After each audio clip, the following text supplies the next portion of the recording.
뉴욕대학교 철학교수와 아마존 원주민 누가 더 행복한가? 라는 질문을 던지며 이야기는 시작됩니다.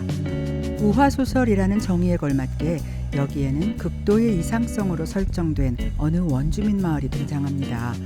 열대 숲의 심장에는 지구상에서 가장 행복한 부족이 살고 있습니다. 이 책에서 작가가 이야기하는 아마존의 행복한 원시 부족은 시기, 질투, 욕심이 없이 자신이 가진 것만으로 충분히 만족하고 누구나 서로를 존중하고 배려하면서 매일매일 충만하고 기쁜 삶을 살아갑니다. 그리고 그 부족 속으로 어느 날 뉴욕대학의 철학교수가 찾아 들어가면서 이들의 생각과 삶이 어떤 변화를 가져오게 되고 문명의 최고점인 그 뉴욕대학교 교수의 생각은 어떻게 바뀌는지 흥미롭고 신선한 이야기로 독자를 이끌어갑니다. 그러나 정말 재미있는 스토리 구조임에도 불구하고 한편으로 조금 복잡한 생각이 들기도 했습니다. 저자의 저변에 자리 잡고 있는 전반적인 생각이 서구인들이 원시 부족을 바라보는 시각, 고귀한 야만인이라는 개념과 깊은 관련이 있다고 생각되었기 때문입니다. 하지만 일단은 이 매력적인 이야기꾼이 이끄는 페이지를 따라 이제부터 아마존의 어느 아름다운 원시림 속으로 들어가 보겠습니다. 발밑을 조심하세요. 영상이 끝날 때 모든 생각을 뒤엎어버리는 반전도 기다리고 있으니까 긴장하시고요.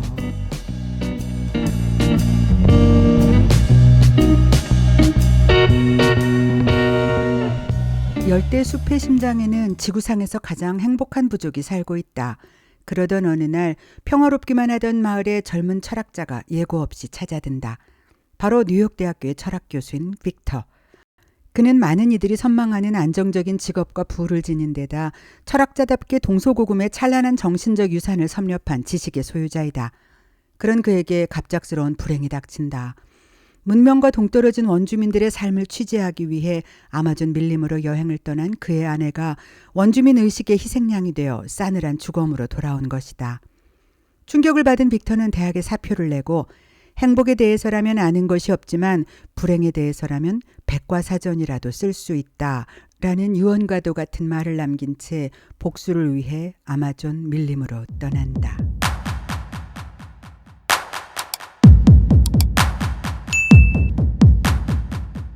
빅터는 3명의 가이드를 대동하고 자신의 아내를 살해한 부족의 마을로 찾아 들어갑니다.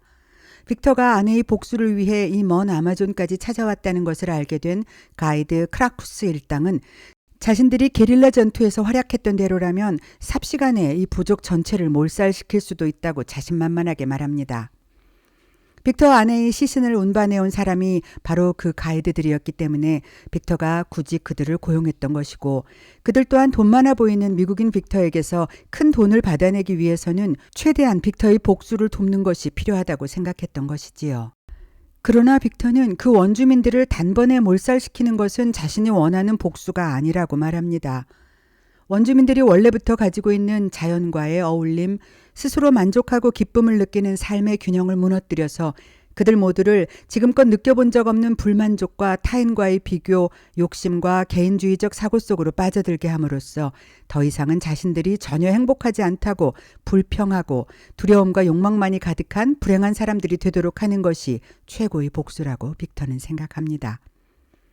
빅터의 그런 계획을 차근차근 수행해 나가기 위해서 크라쿠스 일당은 하나씩 원주민의 생활 방식을 바꿔놓을 계략을 세웁니다.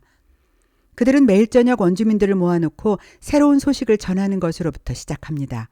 하지만 정글타임이라고 명명된 이 저녁 모임에서 그들을 통해 알려지는 새로운 소식이라는 것의 목적은 의도적으로 원주민들을 불안하게 하고 두려움에 떨게 하는 것이었습니다. 그리고 빅터는 원주민들에게 새로운 불안과 균열을 심어주기 위해서는 그들을 현실과 단절시킬 수 있는 방법을 찾아야 한다고 말합니다. 그들이 세상을 느끼고 지각하기 위해 오감과 직감과 본능을 사용하는 걸 막는 거죠. 대신 그들에게 현실을 우회적으로 혹은 비스듬하게 보도록 부추기는 거예요. 그들이 스스로 세상을 알아가도록 놔두지 말고 세상을 잘 알고 있다는 환상을 심어줄 정보들을 대신 제공해주는 사람을 찾아야 해요. 그렇게 함으로써 삶에 대한 긍정적인 생각에 종지부를 찍는 동시에 그들의 정신을 뒤흔들 수 있을 테니까요. 그리고 새로운 소식을 전하는 일을 맡아줄 사람을 찾아달라고 마을의 샤먼인 엘리안타에게 부탁합니다. 이 마을에서 가장 예쁜 여자를 찾아달라고요.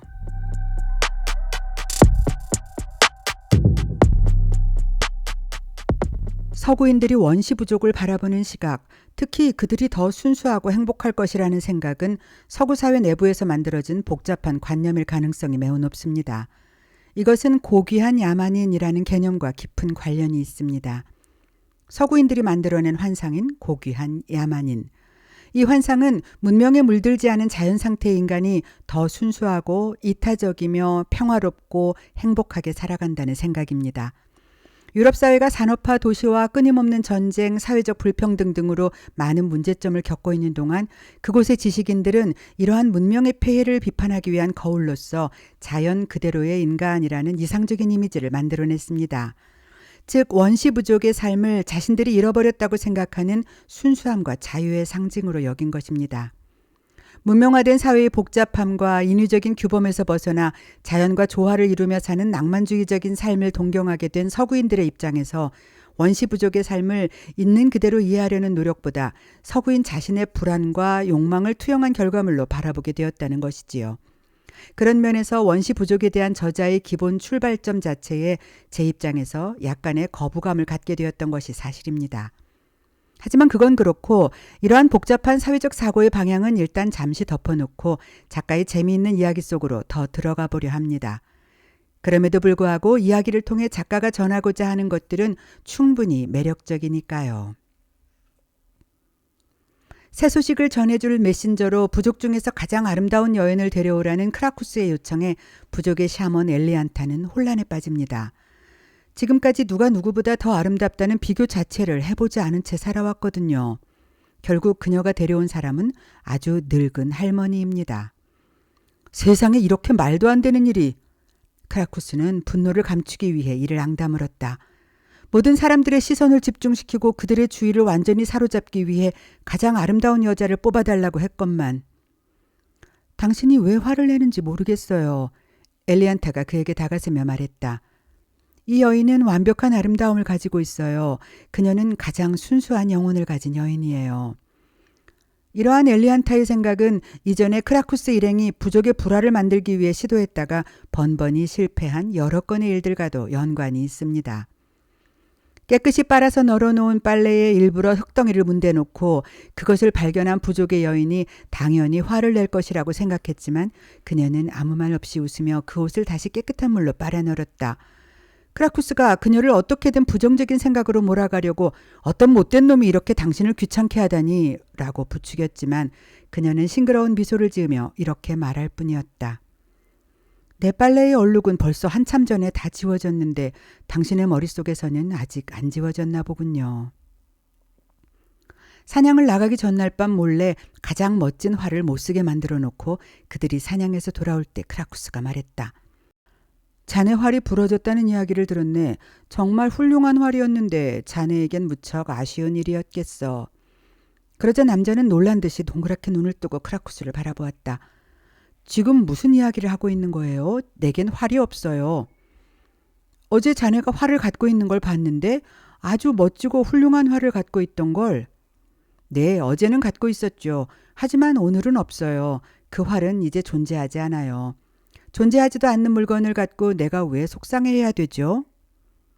빅터가 야심차게 꾸민 계략인 원주민들의 근본적인 균형과 조화로움을 깨뜨리고 그들을 가장 불행한 사람으로 만들 모든 계략들은 그렇게 처음부터 원주민들이 가진 전혀 다른 차원의 생각들에 부딪힙니다.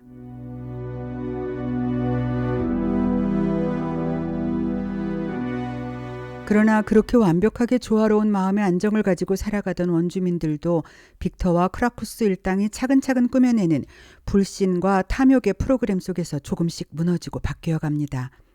숲에서 만난 독사나 개미집 등 그들이 속한 환경이 사실은 생각보다 더 위험하고 두려운 것이라는 소식을 매일 반복해서 전하며 그들이 완벽히 어울려서 살아가던 조화로운 자연과 점점 분리시키는 작업을 했고 그들이 매일 숲으로 나가면 얼마든지 얻을 수 있는 풍요로운 열매 또한 혼자만 독식하는 것이 왜 더 유리한지에 대해 끊임없이 말하며 그들을 부족 공동체로부터 조금씩 떨어뜨려 놓으며 점점 개인주의에 물들게 만들어 나갑니다.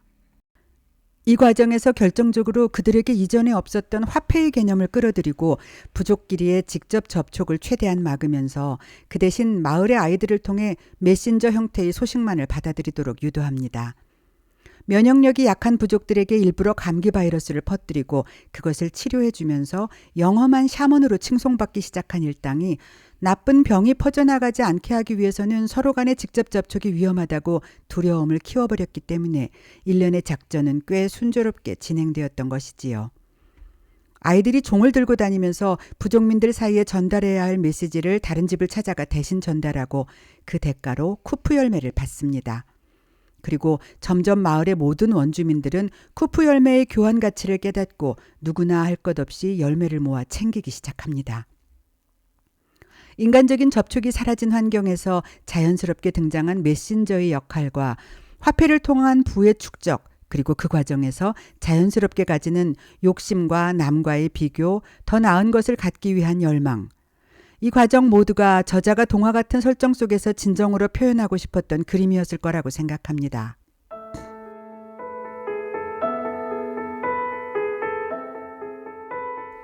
양식이든 사랑이든 모두가 다 누릴 수 있을 정도로 충분하지 않다고 믿게 해야 돼요.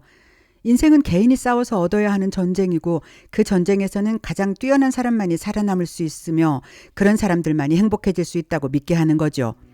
가장 강한 자들, 가장 빠른 자들, 가장 똑똑한 자들, 가장 잘생긴 자들만.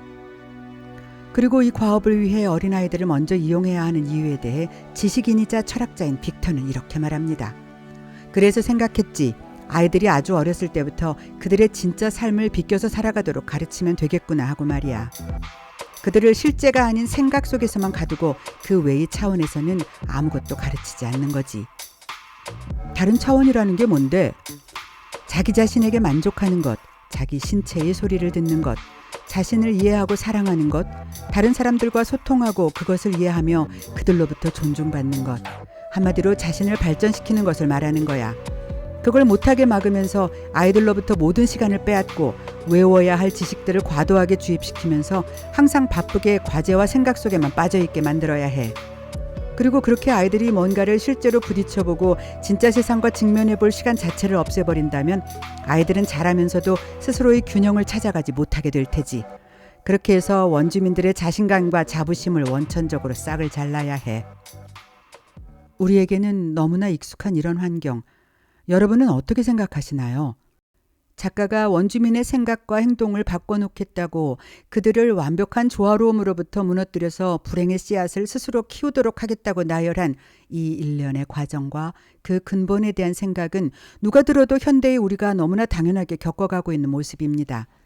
그리고 그 치밀한 작업을 거쳐나가면서 원주민들이 점점 무력감에 빠지게 되는 모습 역시 너무나 익숙한 장면입니다.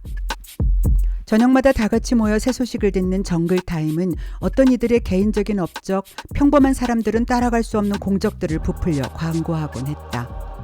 그런 말을 들을 때마다 평범한 사람들은 자신이 초라하고 보잘것없는 존재처럼 여겨졌다. 그런데 그런 일이 반복되자 그들은 이웃집에서 일어난 불행한 소식을 더 듣기 좋아하게 되었다.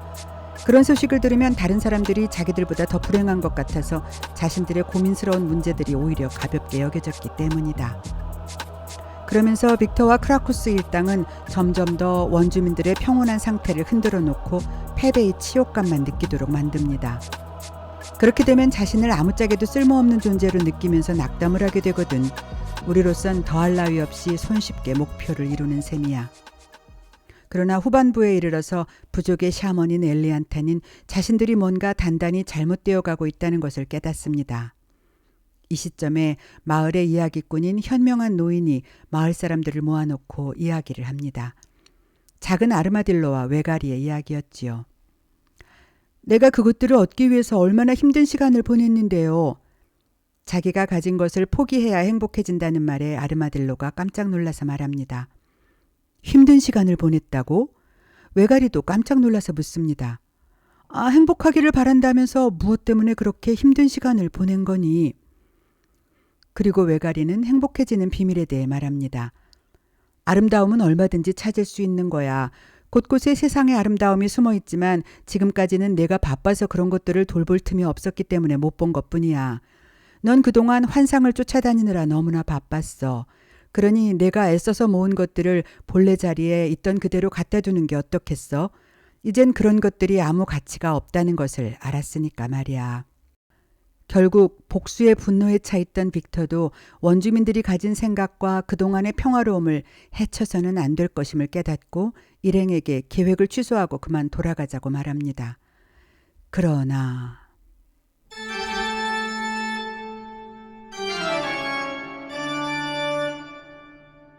당신들이 내 아내를 죽였어. 빅터가 엘리안타에게 고통스럽게 말했다. 무슨 소리를 하는 거예요? 그녀는 건강한 모습으로 여길 떠났어요.